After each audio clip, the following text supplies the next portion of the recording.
Hello दोस्त, नमस्ते, प्रणाम। अपनी टीम स्वागत करते हैं। हमारे चैनल का नाम है विद्या गोरखपुर। देखिए हम लोग सोहर गीत लेकर आए। वो प्यारा सा, थोड़ा सा बड़ा है। देखिए आप लोग पूरा वीडियो सुनना फुल आवाज़ करके, तब ये गीत के सोहर गीत का आनंद मिलेगा आप लोग के। अगर अच्छा लगी तो प्यारा सा कमेंट करना। नया हो तो लाइक सब्सक्राइब जरूर कर देना। सुनिए आप लोग गीत। गोरखपुर लागेला बजरिया बजरिया पिया जाया न हो। गोरखपुर लागेला बजरिया बजरिया पिया जाया न हो।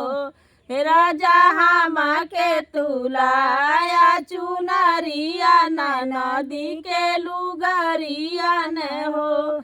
हे राजा हम के तुलाया चुनरिया न नदी के लुगरिया न हो।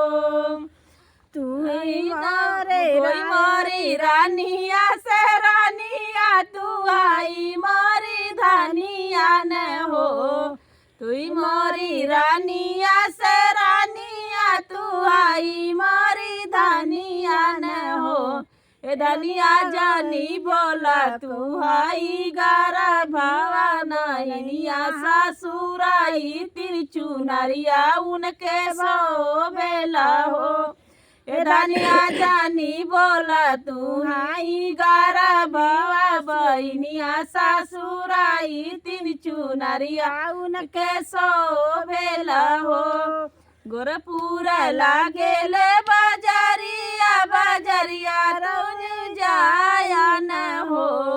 गोरखपुर लागेले बजरिया बजरिया पिया जाया न हो। हे पिया हम के तुलाया कंगनवा नदी के सिकड़िया न हो। हे राजा हम के तुलाया कंगनवा नदी के सिकड़िया न हो। मोरी दानिया से दानिया तू आई मोरी रानिया न हो। तू मोरी दानिया से दानिया तू आई मोरी रानिया न हो। ए धनिया जानी बोला तू आई गारा भवा बहनिया सासुराई तिरचुनरिया उनके सो बेला हो। ए धनिया जानी नात हई सासुराई तिन कंगनवा उनके सो बेला हो। गोरखपुर लागेले बजरिया बजरिया तू ही जाया न हो। गोरखपुर लागेले बजरिया बजरिया तू ही जाया न हो। हे राजा हम के तुलाया मिठाइया न नदी के रेवड़िया न हो। हे राजा हम के तुलाया मिठाइया न नदी के रेवड़िया न हो। तू मोरी रानिया से दानिया तू आई मोरी रानिया न हो। तू मोरी रानिया से दानिया तू आई मोरी रानिया न हो। हे रानिया जानी बोला तू आई गारा बाबा बहनिया सासुराई तिर मिठाइया उनके सो बेला हो।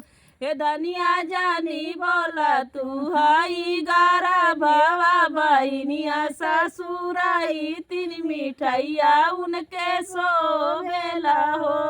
गोरखपुर लागेला बजरिया बजरिया पिया जाया न हो।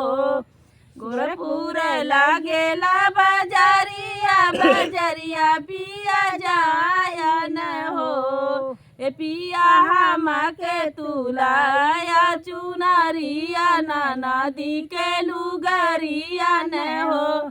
ए पिया हम के तुलाया चुनरिया न नदी के लुगरिया न हो।